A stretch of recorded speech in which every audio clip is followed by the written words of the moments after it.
हमारे देश की शिक्षा व्यवस्था सिस्टम की बैसाखियों पर है।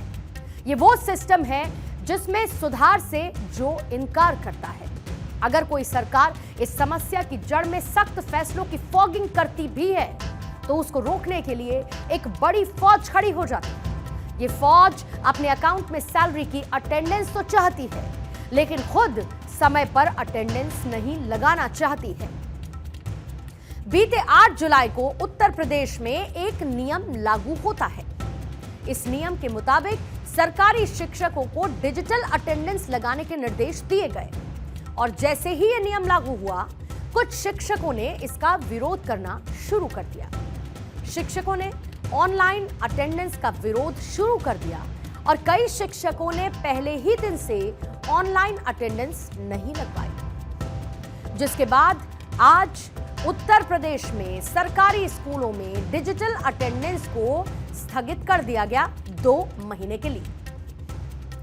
मुख्य सचिव मनोज कुमार सिंह ने आश्वासन देते हुए कहा कि एक कमेटी बनाकर समस्या का निस्तारण किया जाएगा, यानी कि यह सुधारवादी फैसला भी होल्ड पर चला गया। इस होल्ड की ड्यूरेशन फिलहाल 2 महीने की है और इसे होल्ड में लाने के पीछे एक प्रेशर पॉलिटिक्स है।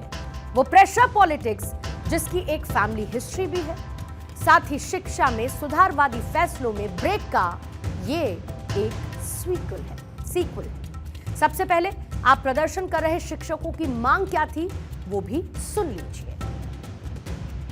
ऑनलाइन अटेंडेंस अगर व्यवहारिक रूप में हम देखें तो वो हमारे लिए अभी उचित नहीं है, अभी हमारे लिए अनुचित है, क्योंकि वो जो मूलभूत आवश्यकताएं हमारी उनको अभी पूरा नहीं किया गया है। जैसे मान लीजिए ये जो ऑनलाइन अटेंडेंस ली जाएगी वो प्रेरणा पोर्टल जो एक ऐप है, प्रेरणा ऐप, उसके माध्यम से ली जाएगी और जो ऐप है हमारे वो काम ही नहीं करते हैं। दूर दराज तक हमारे विद्यालय हैं, स्कूल हैं और जब वहाँ पर हम पहुँचते हैं, वहाँ पर जब हमारी अटेंडेंस नहीं लगेगी तो पूरे टाइम एब्सेंट माने जाएंगे और हमारा जो वेतन काट दिया जाएगा, जो हमारे मानसिक उत्पीड़न का कारण बनेगा। सुना आपने, यानी कि ये शिक्षक जो मांग कर रहे थे उसमें ये कहा गया था कि स्कूल दूर है, रास्ते खराब है, ऐसे में सुधार किस पॉइंट से शुरू किया जाए, ये एक बार फिर से सवालों में आ गया है।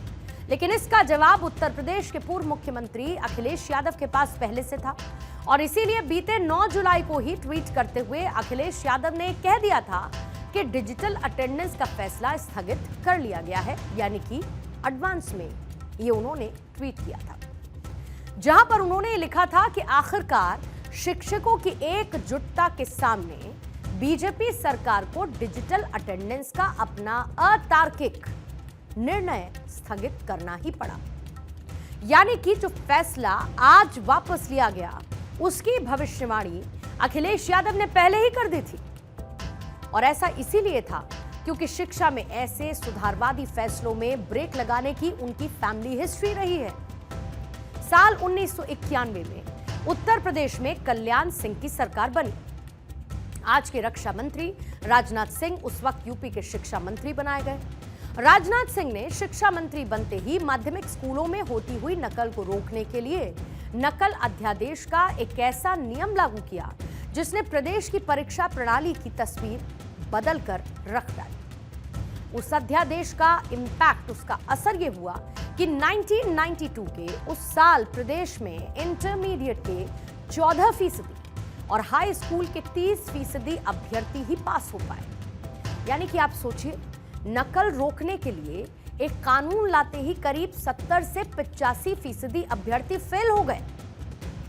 अध्यादेश में प्रावधान यह था कि अगर कोई भी स्टूडेंट नकल करते हुए पाया जाता है तो उसे जेल भेज दिया जाएगा और इस अध्यादेश का डर ऐसा था कि परीक्षा होने से पहले 1992 में रजिस्टर्ड 17% स्टूडेंट्स ने एग्जाम ही स्किप आउट कर दिया।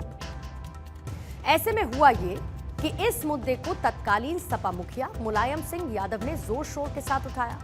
वो इस अध्यादेश के खिलाफ छात्रों के साथ खड़े हुए और इसका असर ये हुआ कि 1993 के जो चुनाव हुए उसमें मुलायम सिंह यादव की पार्टी चुनाव जीत गई और राजनाथ सिंह जो नकल रोकने वाला कानून लेकर आए वो करीब 7000 वोटों से खुद की सीट भी हार गए। यानी कि ऐसे में मामलों में जो नेता सुधारवादी नियमों के खिलाफ खड़ा होता है उसे राजनीतिक फायदा मिलता है, और वहीं जो ऐसे फैसले लागू करता है वो राजनीतिक रूप से आत्मघाती रिस्क ले लेता है।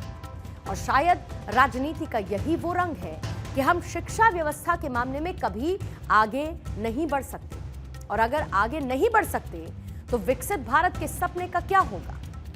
विकसित देश, अमेरिका और उत्तर प्रदेश की जनसंख्या में ज्यादा अंतर नहीं है, लेकिन जरा आप दोनों ही जगहों की एजुकेशन सिस्टम का एक रंग रूप देख लीजिए।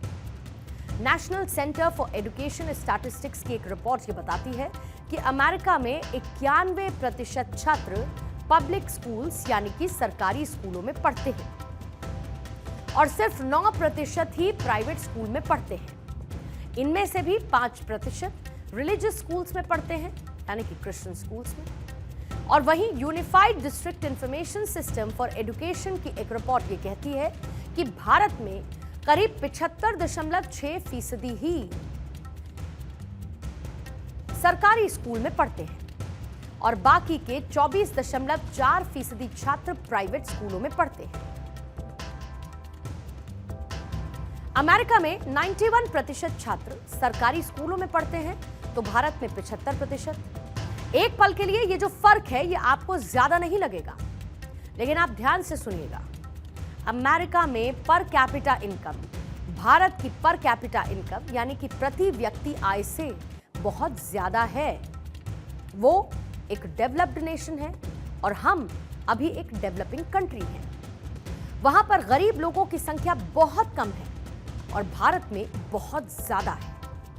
लेकिन आप ये सोचिए कि इसके बावजूद वहां के अमीर लोग अपने बच्चों को सरकारी स्कूल में क्यों भेजते हैं, उनकी पर कैपिटा इनकम होने के बावजूद भी, ज्यादा होने के बावजूद भी। इसके पीछे की वजह है शिक्षा का स्तर।